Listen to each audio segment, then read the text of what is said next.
Okay then, so thank you for the welcome. No problem. So as you can see, we are CCP. CCP stands for Caring for Communities and People, as you can see in the top corner, and that is exactly what we do, care for communities and people. We have vision, mission, values and beliefs, which are all part of who we are. I'm going to come across this side so that I can read it as I go along. Just so you know, I am a little dyslexic, so there will sometimes be words that I read wrong. That's just part of life sometimes, but I usually can spot it early enough to come back to it. And anyone who is dyslexic or got any learning difficulties in that sense, it doesn't usually hold you back. If you're determined, it won't hold you back. You just find ways around it. People that you work with will find ways around it. The good news is with being dyslexic, having laptops and things to do the writing for you now makes life a lot easier, because I don't have to worry about whether I've spelt something the right way or not, because it spell checks it and finds it out for me. So when I'm putting my B's and D's the wrong way around, or my P's and 9's the wrong way around, it doesn't matter, because the laptop picks it up. So our vision is of caring, supported and inclusive society. Our purpose is to prevent the causes and reduce the effectiveness of homelessness, family breakdowns and exclusion. We have a mission which is to support, and we want to support people with safe and stable homes, strong families and communities, health and well-being, independence and resilience, social and financial inclusion. Our values are to be compassionate and empowering people, based on working in partnership, available to all who need them, delivered to the highest standards and based on making things happen. And our beliefs: everyone should have a place that they can call home. Everyone has the power to change their lives for the better, but some may need to help to do so. Prevention is better than cure, and volunteering enriches lives. As you can see, CCP are in many of the counties around here. Obviously Worcester, as we can see. We are also in Herefordshire. I live in Herefordshire, but I work in Worcester. Gloucestershire, South Gloucestershire and Bristol, Wiltshire, Dorset, and the last place, which isn't on there at the moment, is in Devon, right by the sea. So when I'm getting to retirement age, I think I'm going to go and move to Devon and work my last few years at the seaside. It's the way to do it, isn't it? So with CCP, we have different services. We have what's called an accommodation-based support. So that is like supported living within a building. And what happens is each individual will have a bedsit that's in like a block of flats. So they have their own bedsit that they look after, which is their own. So it's their own property, it's where they live. And then we have an office and a support worker or two on duty all the time, so that they can use them for any support that they may need. Now, ones that are in accommodation based are usually people that have become homeless for some reason or the other, or have been rough sleeping for some reason or the other, and are now back on the track to getting back to their own home. Part of what we do with our support is to help them to budget, help them to start setting up their doctor's appointments and setting up doctors and things like that. Everything that they'd stopped being in place is to help support them to get that in place, and then try and get them to become more independent so they can live alone out of a supported living accommodation back into a property of their own. Hopefully we can get them into training, get them into jobs and things like that, so that they can become independent. What do these properties actually range from? Are they quite like flats? Are they housing that are semi-attached? So as a company, we use what we would call a bed sit. So each one is a... So if you think of a small block of flats, we have like a small block of flats that has bed sits in them, and our bed sits will have a bedroom, a living area, a kitchen and a bathroom. So that's what they have themselves, all furnished. So we furnish them all. So everything that's needed is in there already. So they live independently on their own. So they do their own cooking, their own washing. We do have a laundrette usually on site rather than have a big kitchen that we have to stick everything in. We have a laundrette on site, but the kitchen has everything else in. So they would have their cooker and everything. So they then live independently and live on their own. And to some extent, depending on the service, on what they can, who they can have turning up and not turning up. So because we look after single people, people are not allowed to bring younger people with them. So anybody under the age of 18 is not allowed in our properties, just because of the law more than anything else, because everybody there is over 18. Most people that we have don't have a DBS, so we don't know enough of their history to know whether children would be safe. So we're not allowed to have children under the age of 18 in the property at all. That's the accommodation-based stuff. We also have what's also called accommodation-based for leaving care young people, which are between 16 and 25. We actually don't have anybody under 18 in our service. So even though our service is supposed to be for 16 to 25, we actually do 18 to 25. We wouldn't turn down a 16-year-old, 17-year-old that had become homeless in some way, but one of the things that we would be looking at is having to put in an extra bit of safeguarding and risk assessments, because obviously everybody else is over 18 and therefore the laws are different at both age groups. So we have to just be careful of that. And these are the care leavers, obviously, again, have the same thing. They have their own property to live in. We have to work a lot more with their independence, because if you've been kicked out of home when you're 17, you may not have actually had to do much cooking. You may not have actually done your own washing. So sometimes we actually have to teach the real basics on how to use a washing machine, how to use a microwave, because they've never done it. So that's sometimes what we have to do as well for that age range. We also then have what's called community-based support. So community-based support is, you'll hear the term floating support as well. And what that is people living in their own home that are now having issues keeping up with their rent, keeping up with their bills and things like that. So they will speak to somebody, get signposted, and we will have a floating support worker who will then be assigned, and their job then is to try and promote independence again. Now, a lot of the time, this breakdown could be losing a job, separation in the family, somebody's passed away, an animal's passed away, things like that. So all that was normal to them could have just gone like that, and their mental health has dropped. And if their mental health drops, then they won't pay their bills, they won't do this, they won't do that, they won't look after themselves, they won't shower, they won't bath, because their mental health's gone and they just don't care anymore. So our job then is to get in there and start building that independence back up, start building that fun back up, and try and get them back to their mental health back. So we would get the mental health team in where we needed to and offer them sort of support to get them up and running, and then hopefully redirect them and give them back their independence so that they can actually stay in their own home. We also have, actually let's go on to the next one. We have a early help for family support, so in different areas. Again, that's to help families stick within, but again, this is going out to help them rather than bringing them into any of our services. We'll go out and try and support them. We have a pantry, which is it's like a food bank, but it's not quite a food bank because people pay for it. So what they do is they pay £5 for the pantry, and then they go and do a shop. So in the pantry, it's like a small supermarket. They'll go in and choose what they want, and then leave. And they pay £5 a week to do that from the pantry. So that becomes more of a choice rather than where at a food bank you say, yeah, go. A lot of the food bank stuff you'll get and you think, because the food bank food is for survival, the pantry is somebody that can't quite afford to go shopping but feels that they should be because they don't need a food bank. I can afford so much, but I can't afford enough to have a big shop.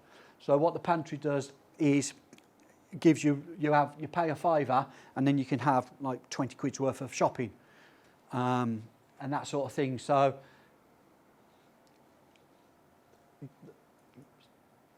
so other things that we then do is we have a lot of student placements. So in Worcester, obviously we work a lot with the Worcester University. We also work a lot in our other counties with them universities, so we work with Gloucester University as well. Hereford doesn't have a lot of university placements doing health and social care or social work or anything like that. So Hereford get a lot of the Gloucester ones in. Bristol get obviously lots from Bristol because Bristol's got a massive university.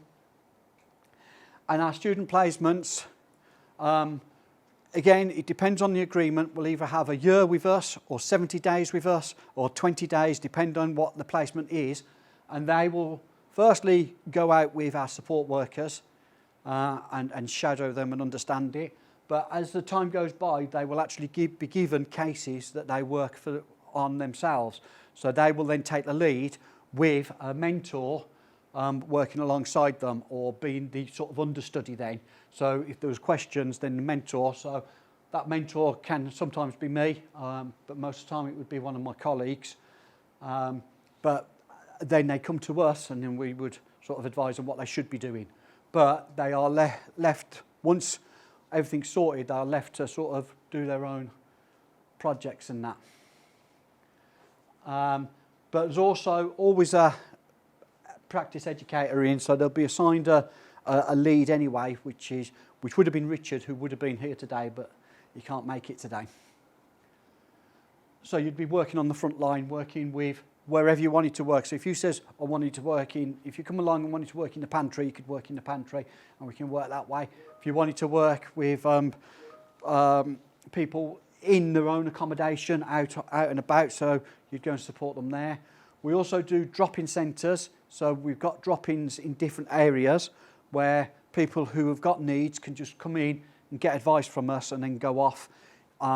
If it's serious enough, we'll stick them through the system. It may just be that they want some advice. It may be that they actually have become homeless and we have to put all that into practice and everything like that.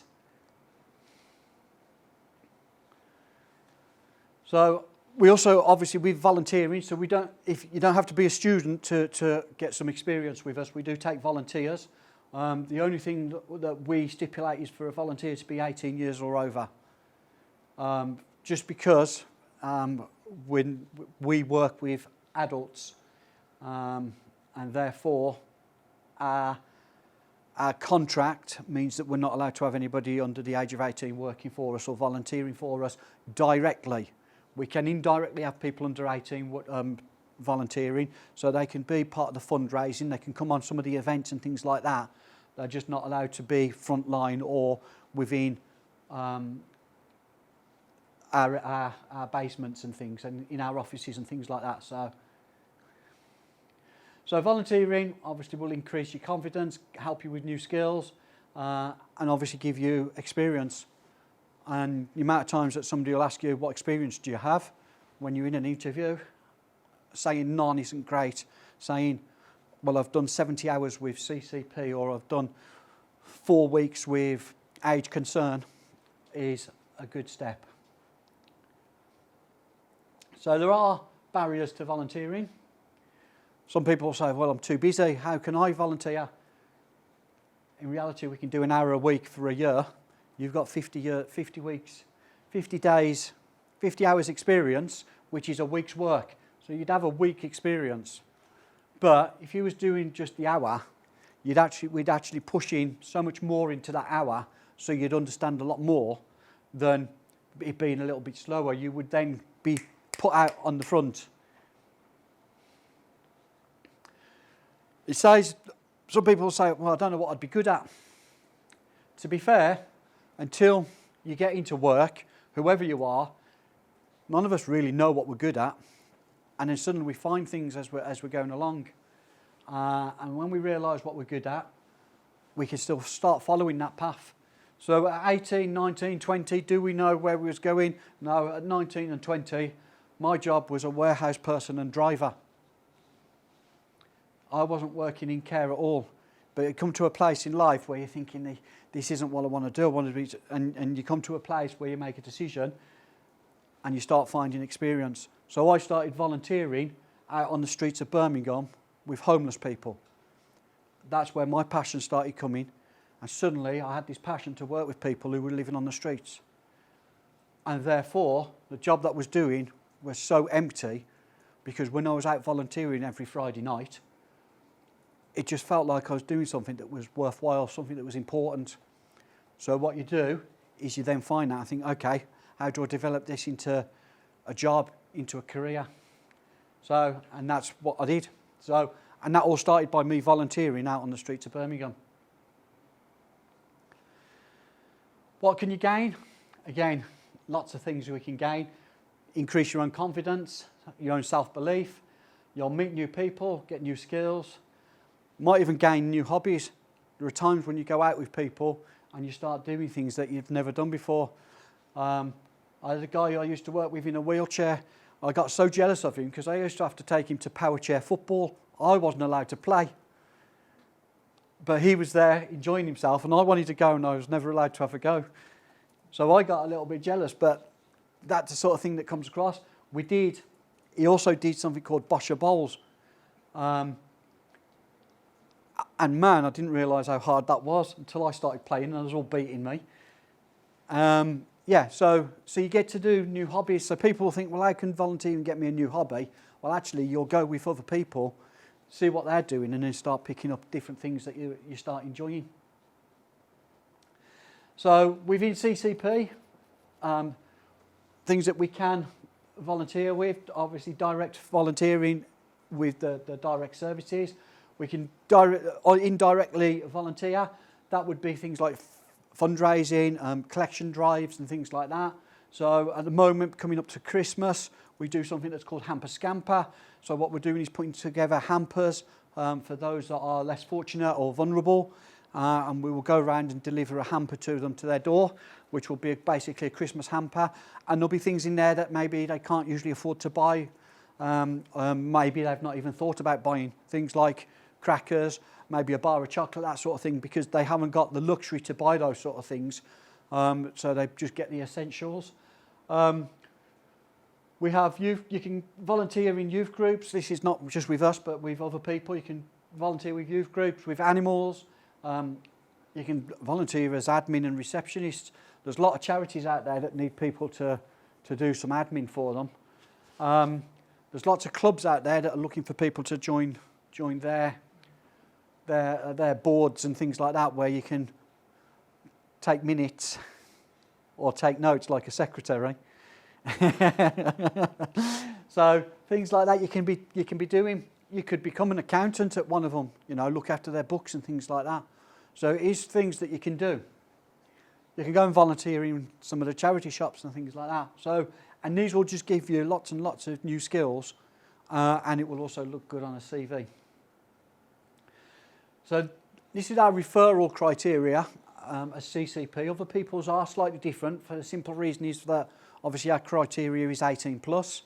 Other people's will be 16 plus. Other people's will be under 18s or under 16s, because obviously they only work with young people. So the criteria are different. And each county is also different because within CCP, the different counties put up different services that they want us to run. We have to put in a bid for them services. Once we've won the bid, we have to then put into place what the contract says. So we have to work by what the contract says. So this would be our criteria, which isn't completely that important to what you are here, because if you're out in Gloucestershire or if you're working in the West Midlands, that's a little bit different to what this criteria is. But it would be similar. So at the moment we only work with single people. Obviously other criteria would be families. They have to be residing or have a local connection to the county. Some places won't. In Birmingham, anybody that was homeless became a Birmingham problem. It didn't matter whether you'd come from London, it didn't matter whether you'd come from Portsmouth, it didn't matter where you'd come from, it just became a Birmingham problem and Birmingham dealt with it. So they didn't have that criteria. got to be at risk of losing your property or have already lost your property, where of course there would be some people that could actually, there are services out there that you don't even need to be losing your property. You just need to say, look, I'm struggling financially. Is there any help out there? So it really does depend. Obviously, there are people that need to be homeless that would help. So sofa surfing, in temporary accommodation, B&Bs. At this point, what we will say is that there is a difference between homelessness and rough sleeping. Does anybody think they know the difference between homelessness and rough sleeping? Is homelessness like you don't have an actual house, but like you sleep in your mate's sofa, and then rough sleeping's like you're actually on the road? Okay then, so that's very, very close, yes. So somebody homeless is somebody who at that moment is without a home. Now, that can mean that somebody, so the example I used this morning, I'll use it now, is I had a friend who was moving to, I had a couple of friends who were moving to Cyprus.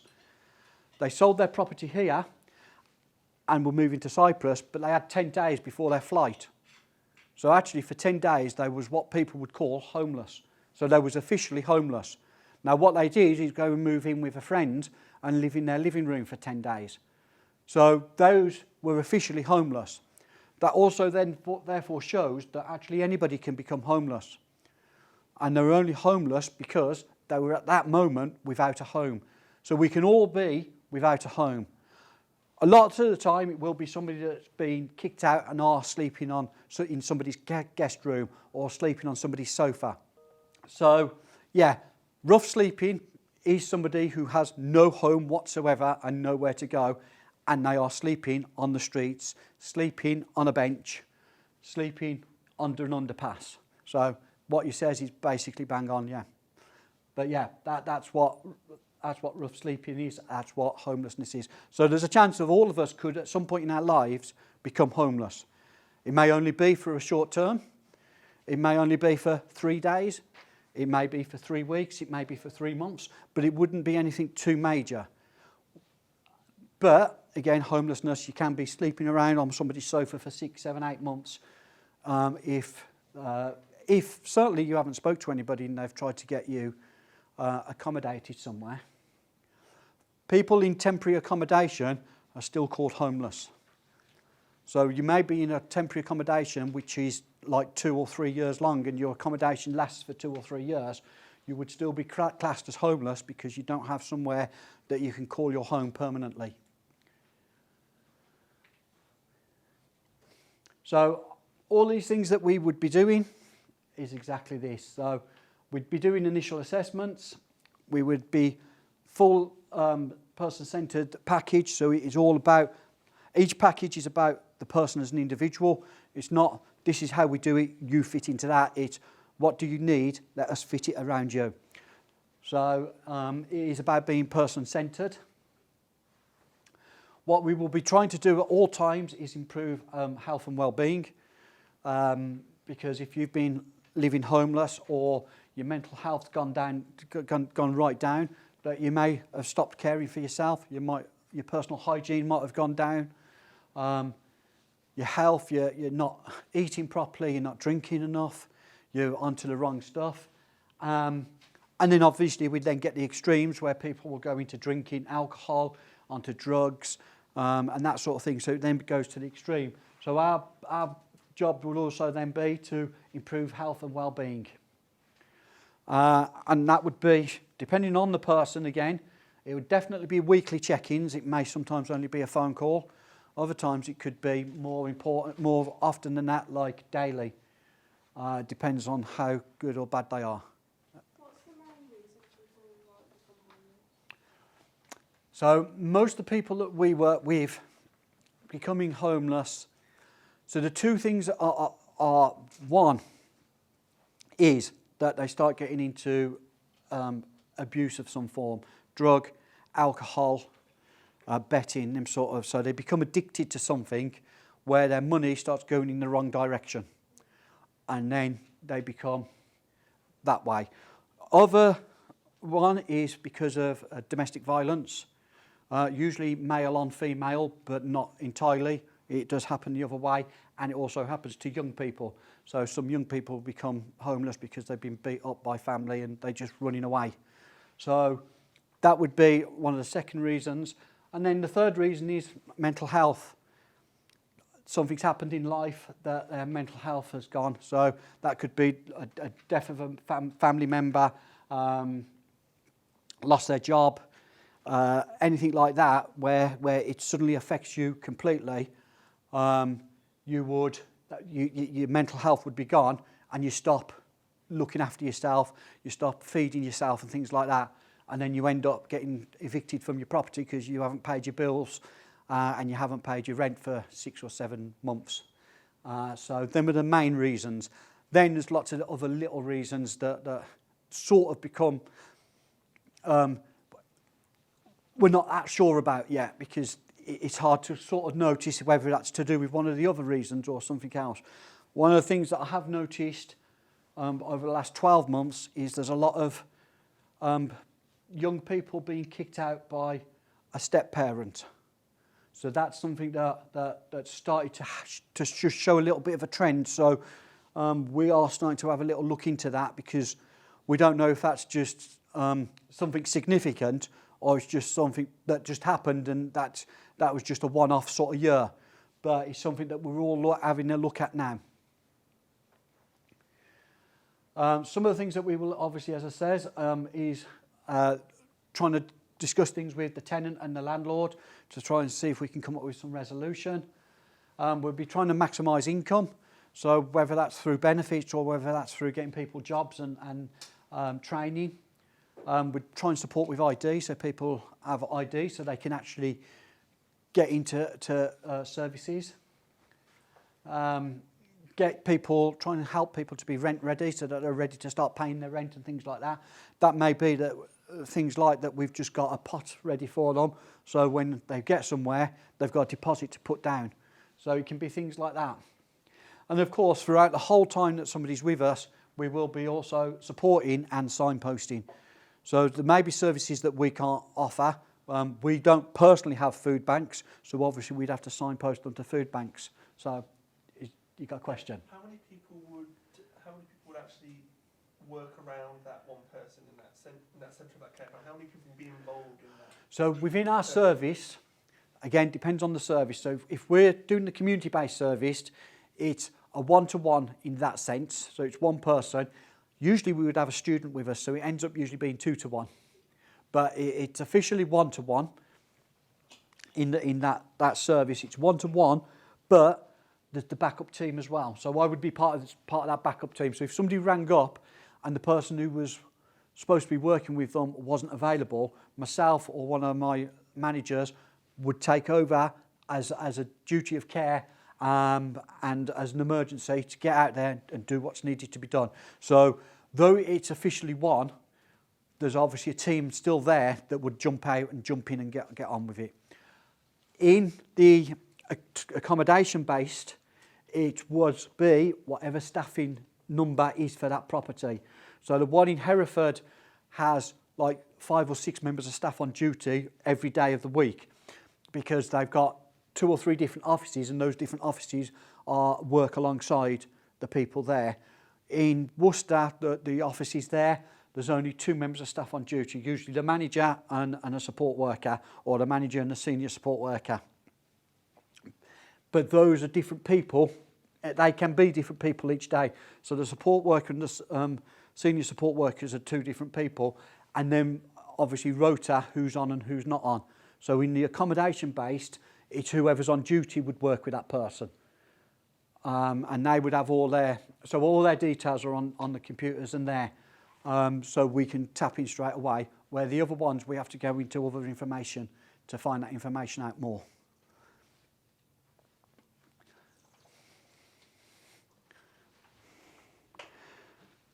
So this is more where I work.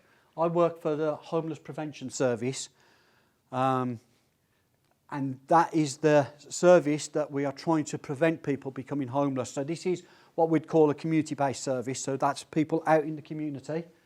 And what we're trying to do is prevent people from being homeless. So these are people that may have started having mental health issues. These are people that are struggling to pay their rent, pay their bills and things like that. So we would have them referred. We would get out there and start doing our assessments and start helping them out. Try and get them tenancy ready. The bottom one, and though it's only got a little bit, is the severe weather emergency protocol. That's what I'm in charge of. And that is working with rough sleepers that are sleeping on the streets. And the severe weather is when it gets to exactly that, severe weather. So if it starts flooding everywhere, we will get a weather warning. And when we get a weather warning, we have to start putting into service our protocol to try and make sure that our rough sleepers are safe and aren't going to die by drowning in any of the floods.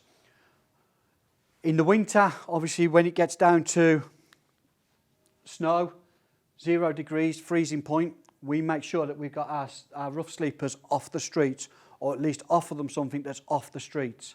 So at the moment, I'm putting in place where we can put our rough sleepers within the whole county of Worcestershire. In the centre is the Hope Church, which is next to Asda.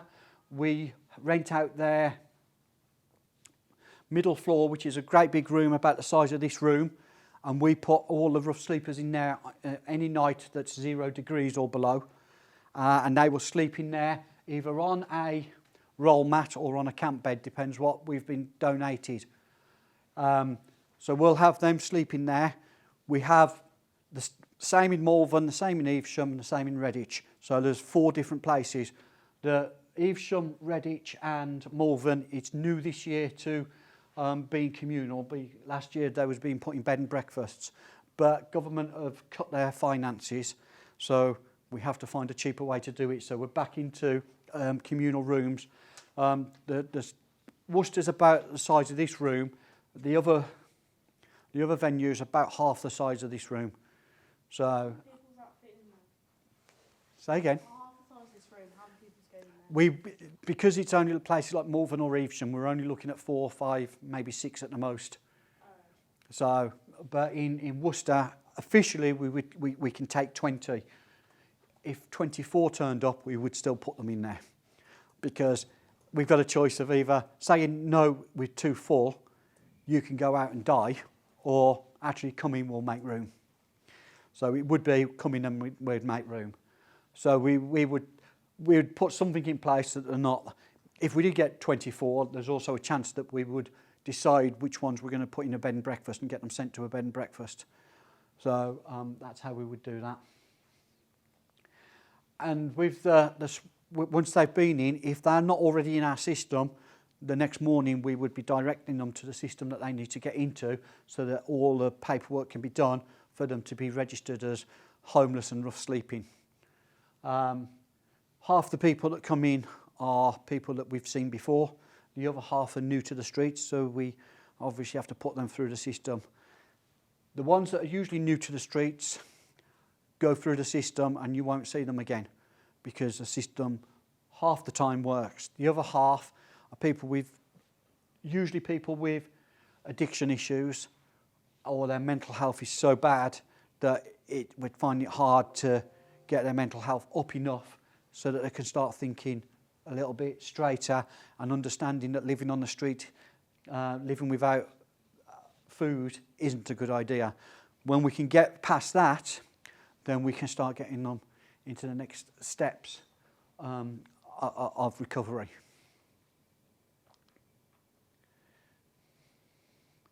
So, obviously a lot of you are doing your UCAS forms at the moment. And that's sort of what this is to some extent. At the moment I'm going through interviews because we've got jobs available. And we are trying to get 15 new members of staff. So we have had 75 applications at the moment. So my first job is to decide who's not getting an interview. So there are things on here that we need to be thinking about when we're looking at our UCAS forms, or if we're looking for a job. So things like your email address, just be careful of what you've got on your email address. So these are the things that you start looking at. What work experience do you have? Do you have work experience? Now, sometimes we'll look at a CV and think, this person seems pretty good, even though they don't have experience within vulnerable people, because they show other things. They show other things on their CV that look good. You know, I volunteer for the Scouts. Oh, okay, that's good. I volunteer at Age Concern. You know, I'm at the Salvation Army and I help out giving out food on a Thursday night. So things like that we'll look at and think, oh, okay, maybe they haven't got work experience, but look what they're doing there. They've got some sort of caring capacity there. So these things that you do extra are things that we look at. During interviews, extracurricular activities. So what do you do in your spare time? Lie in bed and sleep. I'm not sure I want that person working for me. What do you do in your spare time? Oh, well, I do football, I do cricket, I do netball, I play tag rugby. Oh, hang on, we got somebody here that's doing stuff. Great way to de-stress as well while you're doing all that.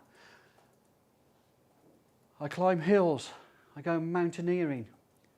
Places where you get out so you can be de-stressing, but stuff that we know that you can get away from life and have actually a good time. What do you do when you've got holiday? Lie in bed. That's not good. But when I've visited this waterfall and I went and cleaned the canals. I went for a day at the police station. You know, things like this are things that we will look for as you're developing your skills. So these are things that we wanted to look at for your UCAS form, for your CV, for job interviews. Things that will stand out. If you think that I'm doing 40 interviews, you've got to shine. For me, you've got to shine. Because when I'm on 27 and 28th interview, and everybody's telling you the same questions and same answers, I'm looking for something that sparks. I'm looking for something that shines. And we have to realise we have to shine. So to be out there, you need to shine. And that's the same with your UCAS forms. Make it shine. Make it different to everyone else's so that somebody notices you. So that they look and think, whoa, things that we're not used to. So somebody I interviewed the other day, I've given a job. You know, how do you de-stress? Oh, I go and get my rats out and start stroking my rats and looking after my rats. Whoa, but guess what? I remember that. I remember because not everybody's got pet rats. Not everybody de-stresses with rats. But it's something that you remember. Yeah, because it's about shining. So find what shines. And you will be asked questions about all sorts of things. You know, have good answers. But if you don't know, say, well, actually, I'm not 100% sure. Can you tell me? Best question so one of the things that we got asked on one of the interviews is when we go, have you got any questions? The one person, actually the person with the rats as well, says to us, yeah, tell us about the worst experience within your job. That was her question to me. What's the worst experience you've had in your job? Now that's a really, really good question. Because what she's trying to do is set herself up so if she does get the job, what could be the worst case scenario? She then followed it up and says, but what do you love about the job? So you then tell her what you love about the job. And them are things that are really special because you remember them. That person has been offered a job. She has absolutely no experience working in care. But she has a job that we've offered to her and she's accepted. Because her interview was absolutely brilliant. We can't fault her interview in the slightest. The only thing we can put negative against her is her experience. That's no reason not to give her a job. So all these things are really, really important for your UCAS forms and things like that. So I'm pretty sure you've probably got your CVs and your UCAS forms done or been there, but make it shine. And thank you. Is there any questions? Thank you very much. Questions? There's got to be questions. I know you've asked a few on the way through.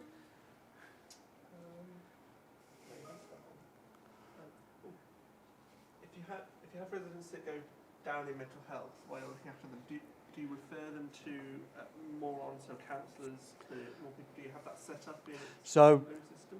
we firstly would work alongside a mental health team anyway. So we would work with their mental health team all the time. We also have close bonds with Emerging Futures and the other companies have gone from me at the moment. But we work alongside all the other agencies out there so that we can refer them. If they're not with them, we refer them. If we are with them and they've already with them, we will contact them. Cranston's the other one. And we will get involved with them. And that. If we think their mental health's going down, that day we will speak to their mental health steward, whoever that one is. So whoever their counsellor is, we would speak to them on that day. The worst case scenario would drop them a message and say, give us a ring, this person's having a few issues and that. So that's the sort of thing we would do. So, but yeah, if it was going lower and lower, we would be more upfront about getting them in. And we would also have in the back of the mind that it may be a 999 phone call because it may be that they have to be sectioned.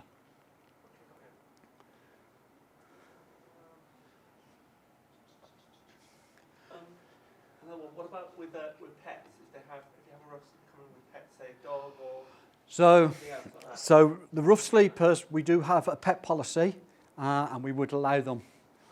We would put a risk assessment in. We would have to speak to people around us, and we'd have to speak to all the other rough sleepers because if somebody's allergic to them or anything like that, we have to be aware of that. So we would put all those risk assessments and safeguard everyone we can. If that didn't work, we would then speak to one of the hotels to see whether they would accept a person with an animal and would find somewhere. But somewhere along the line, we'd find somewhere for them to stop. So they wouldn't be rejected because they've got a dog. So linking to the question you had about the interview, what was your worst experience while working on it? What is my worst experience? Working with rough sleepers or working with vulnerable people completely? I think the worst experience, about 15 years ago, my brother had died and one of the kids I was looking after found out and we was looking after him and he'd started attacking people and beating people up and that. So we've had to put in a physical restraint on him. So we've had to do a physical intervention. While holding him, he's turned to me, to my face, and says, "I'm glad your brother's dead."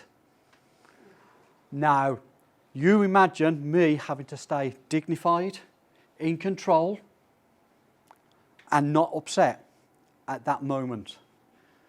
That takes absolutely everything out of you. You have got to stay dignified, and you have to pretend he's not even said it, no matter what it's making you feel. But you get through it, you sort it all out, and I went into the office, I said, "Can you get out on the shop floor?" To the manager. He says, "Why?" I says, "I just got to get out. I've got to get out for half an hour." And I went off for half an hour. There was a McDonald's around the corner. I just sat in McDonald's and had a coffee and a cry. But I then went back to work, got back in there, and we sat down and talked about it with him.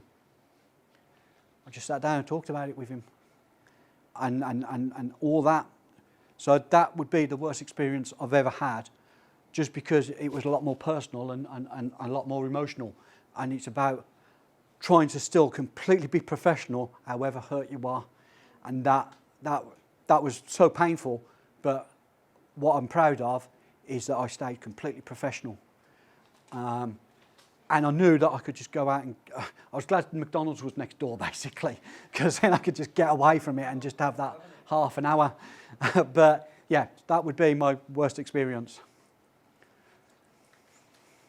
What actions do you take if harm and abuse is suspected in adults and children? Harming, did you say? Yeah, harm and abuse. Harm and abuse. Well, the first things that we would do, if there's harm and abuse, the first thing is we'd have to obviously, if we knew it was happening or we suspected, is we would have to inform the authorities. So that would be social workers, police, and that sort of thing. So if we knew it was happening, we'd straight in, and we would stay with them to stop it happening anymore. So we would try and make them safe. We don't have the authority to take the person away. We do have the authority if if it was mother or father abusing, the other one, we have the authorities to say, do you want to bring your son or your daughter with us and we'll go for a coffee? So we can suggest that they take them out of the environment and go with them. So that then we are keeping them safe within the law and rules that we have. And then the police will come, they will bring social workers and everything else, and then obviously they'll do what's needed. The chances are the person doing the abusing would be the one arrested, and then the people could go back, the family could go back to their own home. If they couldn't get hold of them, they would take the child into a safe space. If it was domestic abuse, the person that was being abused would be taken into a safe space if they couldn't arrest the other person or didn't have enough evidence to arrest the person. But our first thing would be is to get them safe. Our most important thing is how do we make this safe immediately? Most of the time it will be the police, and within 5 minutes the police will be there. Because anything, certainly with a child, they will be there to stop that abuse immediately. So that would be, but we would also be looking at redirecting, moving people, ushering, encouraging to get people to move. They may be scared. So it may be that we've spotted it with the child being abused, but mum or dad's being abused as well. And obviously, if we're trying to usher them out, maybe we can't because they're absolutely too scared to step out. So it's about making them safe. Our first thing is to make them safe, and it would be police and all the other authorities that need to be involved. But we would also put barriers there. And that barrier may be that just I'm stood behind them. It may be that mum and kids here, and I'm just putting that barrier there.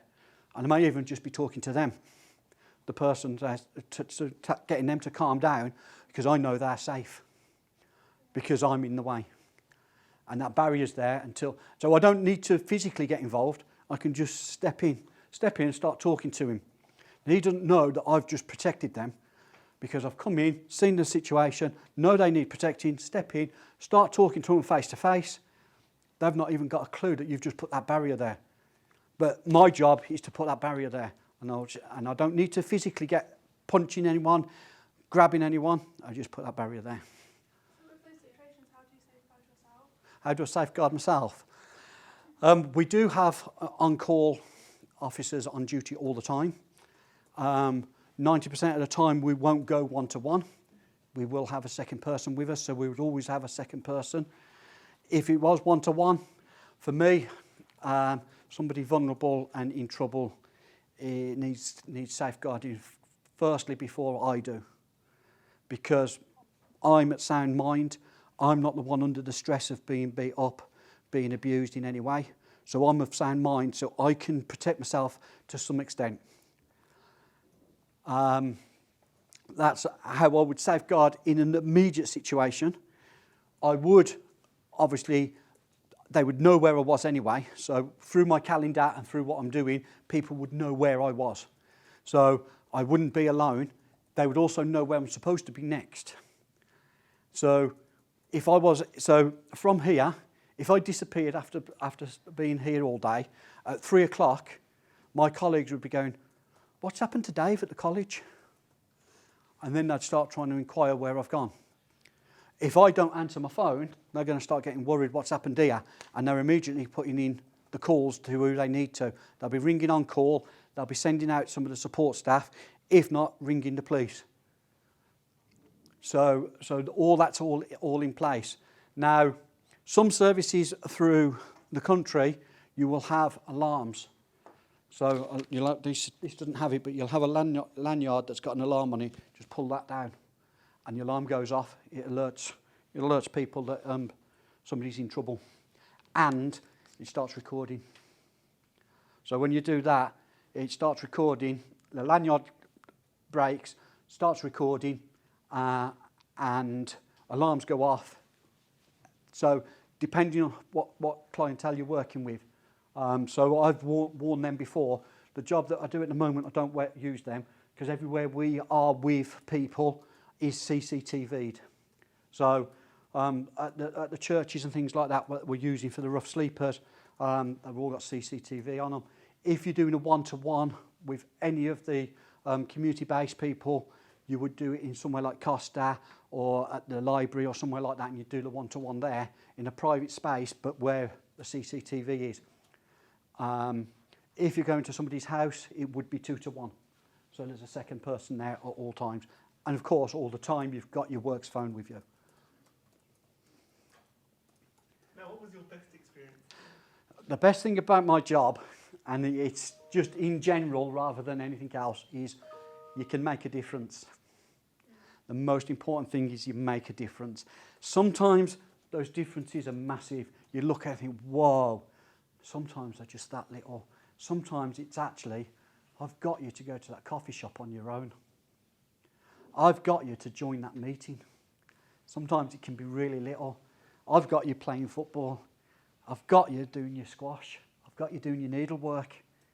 You know, those little things, you'll see the big changes, but sometimes those little steps, because you know that first step sometimes is the hardest step.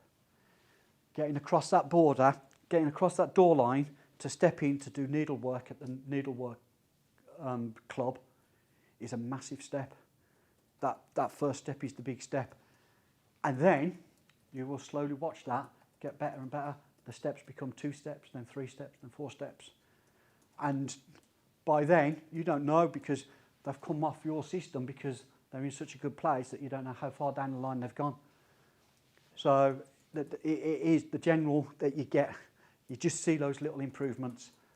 Them are the best experiences, and they live with you. You get home, and them are the things that you remember. You remember the good stuff more than anything else. You remember the good stuff because you've made a difference.